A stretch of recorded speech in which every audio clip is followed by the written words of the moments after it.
आप देख रहे हैं शंखनाद टाइम्स, समाज की आवाज।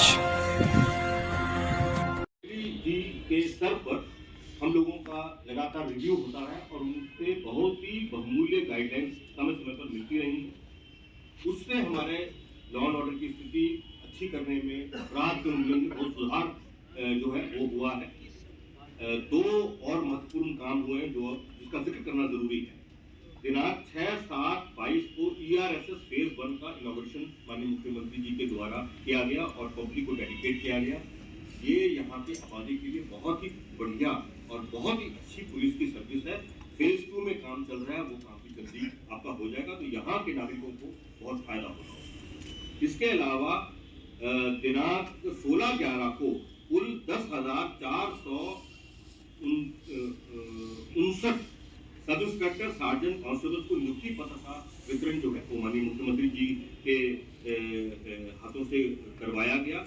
और इसका पर्पस समझिए, इसका पर्पस ये है, ये बताना कि बिहार का जो यूथ है उसको हमारी जो इंस्टीट्यूशन है सिलेक्शन की, उस पर पूरा भरोसा होना चाहिए।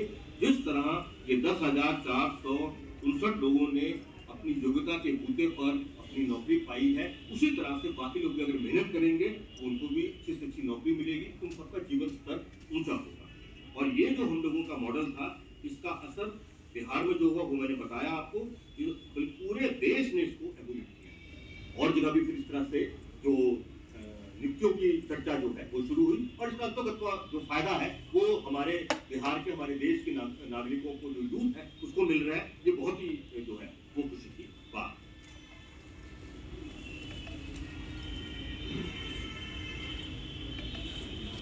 सवाल उठे थे, एक कॉल के झांसे में आप भी आए।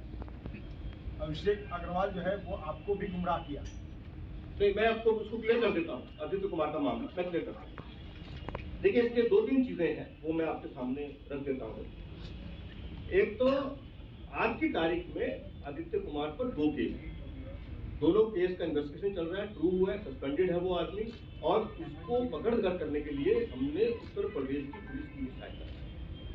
तो पहली बात आप कह रहे हैं गुमराह करने वाली बात, जो बात है, इसको मैं पार्टली सही मान रहा हूँ। पार्टली मैं इसलिए सही पार्टली मान रहा हूँ कि हमारा जो भी निर्णय है उस निर्णय की आप तारीखें चेक करके एक बार दोबारा मेरे पास आ जाए, आपको आंसर खुद मिल जाए।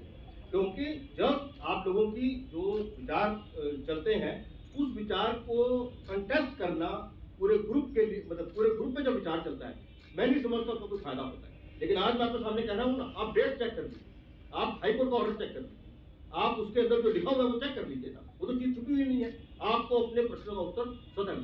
और एक पूरी होने पूरी बात। देखिए, ऐसा है ना, हमारा फोन पर बहुत कॉल आती है, हम लोग बात सुनी और बहुत दिन तक उसे इग्नोर भी करके रखा। लेकिन जब एक ऐसी कदुका बात सामने आई, तब आप ये मत भूलिए कि उसको ट्रैक भी मैंने ही किया, FIR भी मैंने ही कराई, कराया कि नहीं कराया। तो मैं सिर्फ इतना कहूंगा कि जहां तक पुलिस हेडक्वार्टर है, पुलिस हेडक्वार्टर ने अपना जो प्रोफेशनल काम जैसा करना चाहिए था वह किया, उसमें कोई कमी जो है वो नहीं हुई। और दूसरा, अभी के रिपोर्ट में मैं पढ़ता हूँ, मैंने पढ़ा है कि, और मुझे भी जानकारी है, उसने तो बहुत लोगों को फोन किया। तो एक minute, why only police, why not other officers? ईमानदारी की बात भी तो होनी चाहिए ना, बस इतनी बात हो। FIR तो सर EOU ने किया था, उसमें इस बात का जिक्र था कि आपकी शिकायत। एक मिनट आपने दिया था आदित्य कुमार को, आपने अपने कलम से क्लीन चिट दिया था। नहीं, किस चीज का क्लीन चिट? किस चीज का क्लीन चिट भाई? उस पर डिपार्टमेंटल एक्शन चल ही रहा है उस मामले में, उसमें कोई क्लीन चिट नहीं है। मैं फिर कह रहा हूं कि आप उसको चेक कीजिए पहले। अगर हाईकोर्ट जो है किसी सेक्शन के बारे में कुछ टिप्पणी कर रहे हैं तो हम उससे अलग कैसे हो सकते हैं? मैं बार बार ये बात कर रहा हूँ, चेक कर लीजिए पहले, फिर दोबारा मुझसे बात करना है। सर EOU की जो FIR है उस मामले में, उसमें इस बात का जिक्र है कि वो जो उनको इंफॉर्मेशन मिली है उस आधार पर वो FIR कर रहे हैं, और साथ ही साथ इस बात का भी जिक्र है कि आपने भी एक शिकायत दी हुई है। तो ये क्या आपका ये कहना कि आपकी शिकायत पर FIR की है, ये फैक्चुअली मैं आपको बता रहा हूँ ना। देखिए सुनिए, मैं बहुत टेक्निकल चीजों में नहीं जाऊंगा, लेकिन मैं आपको एक चीज कहना चाहूंगा, आप किसी भी लॉयर से या किसी प्रोफेशनल आदमी से ये पता कर लीजिए कि सोर्स इंफॉर्मेशन जो है उसकी क्या कीमत है, और एक कोई जो एक आदमी अगर अपनी शिकायत लिख के दे रहा उसकी क्या कीमत, इससे ज्यादा बात नहीं। राज्य सरकार की पुलिस विभाग के प्रस्तावों पर हमेशा से कृपा बनी रही और बहुत बड़ी संख्या में नए नए पदों पर सृजन हुआ। वैसे तो बहुत लंबी लिस्ट है, लेकिन सबसे महत्वपूर्ण जो काम हुआ है वो मैं आपको बताना चाह रहा हूँ। जो हमारे डीएसपी का कैडर है, उस कैडर को पूरी तरह से जो है वो रिव्यू करके बदल दिया गया है। आज की तारीख में हमारे पास में 1049 डीएसपी कैडर की स्ट्रेंथ हो गई और इसी में कितने इसमें एडिशनल एसपी बनेंगे, कितने इसमें स्टाफ अफसर बनेंगे, कितने सीनियर डीएसपी होंगे, ये सारा का सारा जो है वो अरेंजमेंट कर दिया गया है। और इसकी सबसे महत्वपूर्ण बात ये है कि जो हमारे स्टाफ अफसर रैंक के लोग हैं जो डीएसपी कैडर से आते हैं, वो कई जिलों में एसपी ग्रामीण का पद होल्ड कर, ये बहुत अलग तरह से काम किया गया है। ऐसा काम पूरे मतलब देश में किसी और स्टेट में नहीं है। ये बहुत मेहनत से और जो है वो सरकार के स्तर पर डिस्कशन के बाद निर्णय हुआ, तो उनका भी मनोबल ऊंचा होगा और वो अच्छे से सरकार। इसके अलावा साइबर क्राइम में 405 पद का गठन हुआ है, यातायात के 16 पद का गठन हुआ है, एसडीआरएफ का 393 पदों का गठन हुआ है और भी कई प्रपोजल जो है वो चल रहे हैं। जब वो एक्चुअली हो जाएगा तो आप सबको जरूर बता दिया जाएगा। अब मेरी 2-3 बातें आप सबसे मैं आपके सामने रखना चाह रहा हूँ, वो आप जरूर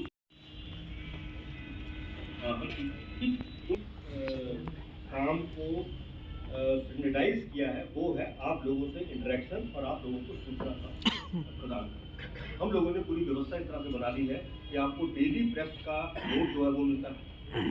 हेडक्वार्टर में जो पुलिस के प्रवक्ता है वो हफ्ते में 2 बार 3 बार जरूर आपसे रूबरू होकर सारी बातों की जानकारी देते हैं, जो भी उपलब्धि भी है और जो घटनाएं भी हुई हैं। इसके अतिरिक्त जिला स्तर पर जो हमारे एसएसपी और एसपी हैं, वह भी हफ्ते में 1 दिन या 2 दिन जो मीडिया कर्मी हैं उनसे बातचीत करके और वहाँ पे जो उपलब्धि हुई है या जो भी घटनाएं हुई हैं उसके बारे में पूरी जानकारी देते हैं।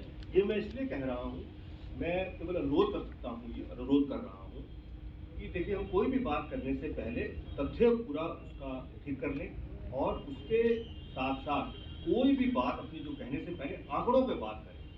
बिना आंकड़ों के या बिना तथ्यपूर्ण के कोई भी अगर हम बात करेंगे तो वो वेग रह जाएगी, उससे क्लियर कट मैसेज नहीं जाएगा। जो आने वाले समय में जो चैलेंजेस हैं पुलिस के सामने, उसका हल्का सा जिक्र करता हूँ।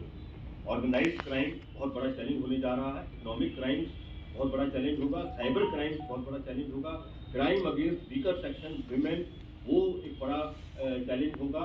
और इसमें किस तरह से अच्छा इन्वेस्टिगेशन हो, तो जो साइंटिफिक एड्स कैसे इस्तेमाल करनी है उसकी भी पूरी व्यवस्था जो है वो हो रही है।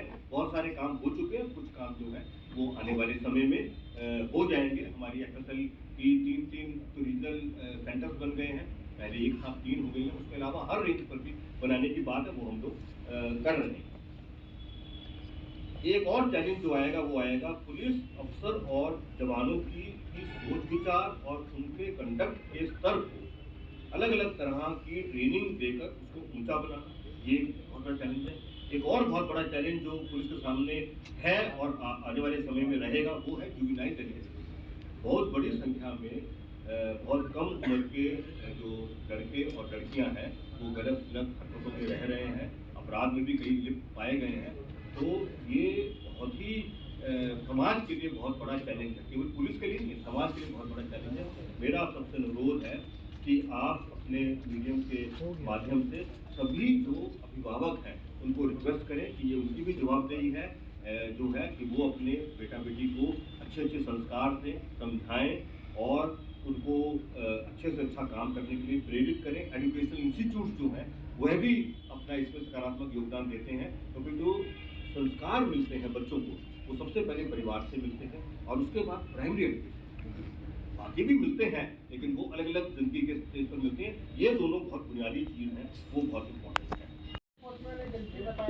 नहीं, उसमें 4-5 चीजें हैं, आपको आधी बात पता है। मैं पूरे भरोसे से कह रहा हूँ, कि उसके अंदर कई सारी चीजें थी, तो उन कई सारी चीजों के अंदर हमें जो चीज सामने आई है तो हमने उस पर जो सीआईडी की रिपोर्ट है, क्योंकि किसी पे कार्रवाई करने से पहले शो कॉज कीजिएगा ना, शो कॉज के लिए लिखा हुआ है फाइल पे, आपने पढ़ा नहीं है। एक मिनट, कोर्ट में आदित्य कुमार के वकील डीजीपी साहब के पास जब पहली बार कॉल आया, उनके पास हर तरह की एजेंसी थी, तो उन्होंने पहले बार या दूसरे कॉल में ही जांच क्यों नहीं कराई? मैं कह रहा हूँ ना, मैं आपको इसी बात को क्लैरिफाई करने की बात मैं कह रहा हूँ। इस पर covering the liquor policy of Bihar government. हाँ Have talked to ministers, MLAs and common people. जो सबसे बड़ा सवाल मुझे लगभग सभी ने पूछा कि जो लिकर पॉलिसी की जो व्यवस्था है उसमें पुलिस का बहुत बड़ा हाथ है। अगर भ्रष्टाचार नहीं हो, पुलिस मिलकर काम नहीं करे तो ये कामयाब नहीं हो पाएगा। इस पर आप क्या कहेंगे? मैंने आपको डेटा दिया ना पूरा। लिकर का जो हमारा प्रोहिबिशन का जो एक्ट है उसको एनफोर्स करने के लिए मैंने पूरा आपको डेटा दिया, उसमें कोई कमी नहीं। आप एक चीज को थोड़ा सा समझिए इसके अंदर कि क्या परिवारों का इस चीज को या अपने लोगों को समझाने का कोई दायित्व नहीं है। मतलब हम बड़ा अफसोस होता है ये जब देखते हैं, कोई जब घटना हो जाती है तो परिवार के लोग सामने आके कहते हैं हाँ साहब ये शराब पीने गया था, ये साथ गया। अरे जब वो शराब पीने गया तब क्या उनका फर्ज नहीं बनता एज एनलाइटेंड सिटीजन?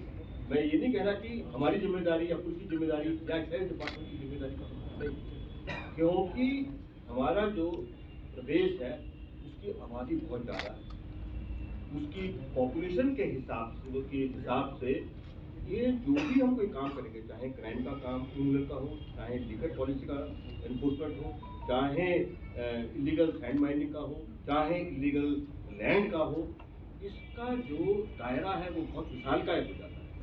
तो इसमें जो है पुलिस के साथ साथ और लोगों को भी आगे आना होगा। जैसे मैंने उदाहरण दिया, मुझे पूरा भरोसा है तब कोई फिर जो है कमी नहीं रहेगी, दिक्कत नहीं रहेगी। लेकिन हाँ, इंटरनल जो मैकेनिज्म है पुलिस का या हमारा इंटरनल जो विजिलेंस है वो बहुत इंपॉर्टेंट रोल हमारे लिए जो है वो है। हम अपने ऐसे लोग, पुलिस के लोग जो हैं, चाहे वो अफसर हैं, चाहे वो जवान है, जिसकी भी जरा सी भी संलिप्तता पाई जाती है उसके खिलाफ हम डिसमिसल भी करते हैं। और बहुत जो SHO है उसको बनाते ही नहीं, 10 साल तक उसको डिबार कर देते हैं। तो मैं सिर्फ इतनी सी बात कहने की कोशिश कर रहा हूँ कि ये बहुत बड़ी प्रॉब्लम है और उसमें पुलिस का क्या क्या रोल है वो मैंने आपको बताया। जहाँ मुझे थोड़ी सी जो लगा कि भाई इसमें समाज का भी योगदान होना चाहिए, परिवारों का योगदान खास तौर से, वो मैंने हैंडल किया है। हाँ, अब आप पूछिए। विनष्टीकरण के मामले में पुलिस पे सवाल उठे, बताइए, उदाहरण दीजिए। वो बेचे जाने की बात है, उसमें जांच क्या? हमने इसकी जांच जो है वो करवा ली है और अपनी जांच की रिपोर्ट वो लोगों ने बता भी दी है। पुलिस में जो भी जब्ती हुई थी, तो उसका रेगुलर जो डिस्ट्रक्शन है वो लगातार होता रहता है। आज की तारीख में 95% हम डिस्ट्रॉय कर चुके हैं, लेकिन ये कहा गया कि भाई कोई स्पिरिट के कुछ जब्ती थी, उस बात को लेके जो बात हुई, तो हमारी जांच के अंदर किसी भी थाना से इस तरह की बात सामने नहीं आई है। बल्कि अगर आप याद करें कि उसकी जांच जो चल रही है, अभी भी चल रही है जांच, और जो आगे जांच चली है उसमें किस किस गांव में कहां से लोगों ने मंगा के बॉर्डरिंग एरिया से और उसका उपयोग किया है, वह बात भी सामने आ रही है। फिर भी आपने जो प्रश्न मुझसे किया है, मैं आपको पूरा विश्वास दिलवा रहा हूँ कि अगर कोई ऐसी बात आएगी हम लोग बिल्कुल छुपाएंगे नहीं और उसमें जो भी दोषी होगा उसके खिलाफ सख्त से सख्त करेंगे। नवादा मामला हो, समस्तीपुर का रोसड़ा मामला हो या दूसरे जो IPS से जुड़े बड़े मामले, उसमें आपने कोई निर्णय नहीं लिया। कौन से मामले में नहीं लिया? रोसड़ा का मामला हो, नवादा में अभी आपने अपनी बातों में कहा कि SC/ST क्या मजबूरियाँ हैं? नहीं, मैं आपको बता रहा हूँ, आप ये बात कैसे कह सकते हैं? पहली चीज तो ये है कि पिछले 2 सालों में जितनी ज्यादा कार्रवाई IPS पर हुई है, आप मुझे इतिहास बता दीजिए, 20, 25, 30 साल का इतिहास बता दीजिए, तो आपका ये बात तो बेबुनियाद है। यही पहली बात।